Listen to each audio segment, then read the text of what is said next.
ATP কে বলা হয় rechargeable battery. কেন রিচার্জেবল ব্যাটারি বলা হয়? আমাদের যেরকম ফোনের ব্যাটারি থাকে, ফোনে আমরা চার্জ করি, চার্জ করার পর ফোনটা ইউজ করি, ইউজ করলে চার্জ ফুরিয়ে যায়, আবার আমরা এটাকে চার্জ দিতে পারি। ওইরকম এটিপি আমাদের এই শক্তিগুলোকে কাজে লাগায়। কিভাবে? যেমন এটিপি উদ্ভিদের শক্তি, এটা শক্তি কাজে লাগায়, কাজে লাগানোর ফলে এখান থেকে শক্তি খরচ হয়, খরচ হয়ে উৎপন্ন হতে পারে এডিপি। তাহলে এখানে শক্তি খরচ হলো উদ্ভিদের। আবার যখন এডিপি মানে এখান থেকে উদ্ভিদ শক্তি নির্গত করলো, তারপর এডিপি যখন আবার একটা ফসফেট যুক্ত হয়ে এটিপি গঠন করতে পারে, তাহলে দেখো এটিপি ভেঙে এডিপি, এডিপি যুক্ত হয়ে এটিপি তৈরি হয়। এই যে ভাঙার, এখানে শক্তি নির্গত হলো, এখানে শক্তি উদ্ভিদের কাজে লাগলো, তাহলে এখানে শক্তি নির্গত হলো, আর এডিপির সাথে ফসফেট যুক্ত হতে শক্তি লাগে। তাহলে শক্তি লাগে, তুমি এটাকে তুলনা করতে পারো চার্জের সাথে। যেমন আমরা ফোন চালাতে গেলে আমাদের ফোনের চার্জ প্রয়োজন হয়, তাহলে ওরকম এডিপির সাথে ফসফেট যুক্ত হতে গেলে চার্জের বা শক্তির প্রয়োজন হবে। সেই শক্তিটা উদ্ভিদ থেকে পায়, সেই শক্তি কাজে লেগে এটিপি তৈরি হয়। এই এটিপি ভেঙে আবার মানে এটিপি থেকে একটা ফসফেট চলে গিয়ে এডিপি তৈরি হয়। এই যে এই প্রক্রিয়াগুলো উদ্ভিদে চলতেই থাকে, এই জন্য এই এটিপি কে বলা হয় রিচার্জেবল ব্যাটারি। এটা এমসিকিউর জন্য ইম্পর্টেন্ট। অনেক সময় ছোট প্রশ্ন আসে যে এটিপি কে রিচার্জেবল ব্যাটারি বলা হয় কেন। তারপর এটিপি কে বলা হয় জৈব মুদ্রা। এটিপি কে বলা হয় জৈব মুদ্রা বা বায়োলজিক্যাল কয়েন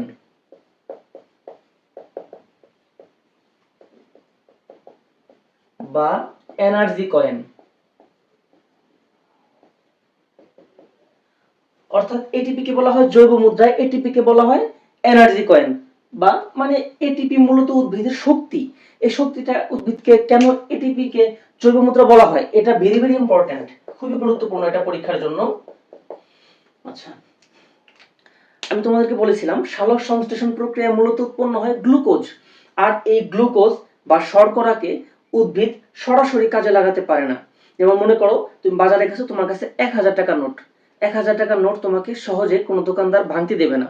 তাহলে তোমার কি প্রয়োজন হবে?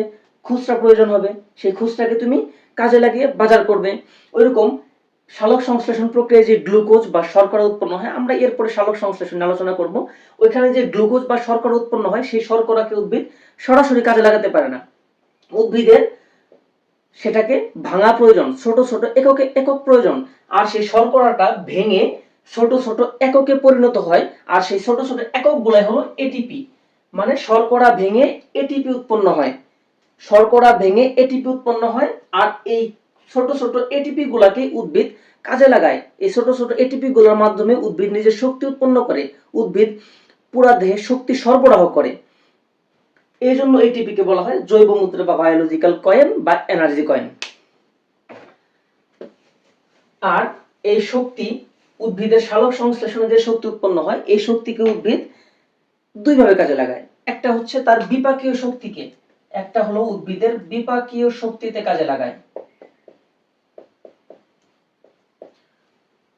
সালোক সংশ্লেষণ পাঠে তোমরা পড়বে যে বিপাকীয় শক্তি, দেখবে লেখা আছে তোমাদের বইয়ে, এটা আছে হয়তোবা, যে সালোক সংশ্লেষণ প্রক্রিয়ায় উদ্ভিদ বিপাকীয় শক্তি উৎপন্ন করে এবং বাকি শক্তি তার ফল, মূল, কাণ্ড এগুলো বর্ধনে সাহায্য করে। তাহলে বিপাকীয় শক্তি, উদ্ভিদে যে শক্তি উৎপন্ন হয় সেটাকে দুই ভাবে কাজে লাগায়। একটা হলো বিপাকীয় শক্তি, আরেকটা হলো ফল, মূল, কাণ্ড এগুলো বৃদ্ধিতে সাহায্য করে। এই যে উদ্ভিদ তার সালোক সংশ্লেষণের মাধ্যমে ফলে পরিণত হলো, ওই যে বাকি শক্তিকে ফলের কাজে লাগালো, ফল তৈরিতে কাজে লাগালো, কাণ্ড বৃদ্ধিতে কাজে লাগালো, মূল বৃদ্ধিতে কাজে লাগালো, এগুলোই আমাদের প্রয়োজন হয়। কিভাবে? যেমন যে ফলটা উৎপন্ন হলো সেই ফল আমরা খাই। তারপর হলো যে কাণ্ড, অনেক উদ্ভিদের কাণ্ড আমাদের প্রয়োজন হয়, অনেক উদ্ভিদের মূল যেমন মূলা, গাজর এগুলোর মূল আমরা খাই। তাই এই উদ্ভিদের উৎপন্ন শক্তি কিন্তু আমাদের কাজে লাগতেছে ইনডিরেক্টলি। এই জন্য আমরা কিন্তু উদ্ভিদের উপরে পুরোপুরি নির্ভরশীল, মোটামুটি পুরোপুরি নির্ভরশীল। আমাদের অক্সিজেন প্রয়োজন হয়, সেটা উদ্ভিদ থেকে নিই আমরা। তারপর এই যে খাদ্য উৎপাদন, সেটা আমাদের উদ্ভিদই করে দেয়। আচ্ছা, তাহলে উদ্ভিদের কি কাজে লাগে? উদ্ভিদের কাজে লাগে বিপাকীয় শক্তিতে। বিপাকীয় শক্তিটা কি? বিপাকীয় শক্তি হচ্ছে বিপাকীয় শক্তিটা হচ্ছে এই যে উদ্ভিদের কোষ বিভাজন হয়, তোমরা শুনে থাকবে বা পড়ে থাকবে তোমরা। কোষ বিভাজনের মাধ্যমে একটা উদ্ভিদ বৃদ্ধি পায়, উদ্ভিদের দেহ গঠিত হয়, তারপর উদ্ভিদে বিভিন্ন ধরনের এনজাইম ক্রিয়া করে। এই ক্রিয়াগুলোতে যে শক্তি প্রয়োজন হয় সেটাই হলো বিপাকীয় শক্তি। আচ্ছা, তারপর আরেকটা প্রশ্ন তোমাদের মনে থাকতে পারে, সেটা হলো এনজাইম কি? এনজাইম কি?